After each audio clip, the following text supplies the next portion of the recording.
అసెంబ్లీలో వర్గీకరణ తీర్మానం పెట్టడం జరిగింది.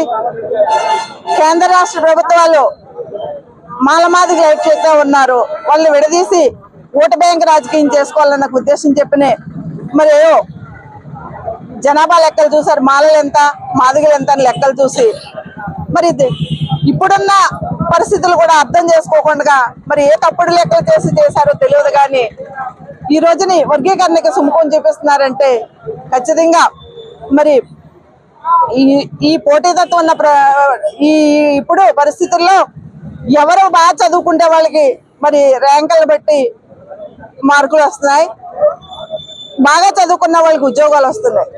అంతే తప్ప కానీ మరి మేమే ఏదో ఈ రిజర్వేషన్ పొందేస్తున్నాం, మాలే రిజర్వేషన్ పొందేస్తున్నారు, ఉద్యోగాలు వాళ్ళే అనిపిస్తున్నారు, రాజకీయాలు వాళ్ళే అనిపిస్తున్నారని తప్పుడు ప్రచారాలు చేసి మరి మమ్మల్ని విడదీసి ఈ రోజుని మరి పరిపాలించే పరిస్థితి జరుగుతుందంటే ఖచ్చితంగా అందరం ఏ ఉద్యమానికైనా కూడా మరి సిద్ధంగానే ఉన్నాం.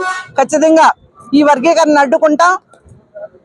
కేంద్ర రాష్ట్ర ప్రభుత్వాలని గద్దె దింపే వరకు కూడా మేమందరం కూడా మరి ఐక్యతగా ఉండి ఈ ఉద్యమాన్ని కొనసాగిస్తామని తెలియజేసుకుంటూ జై భీమ్.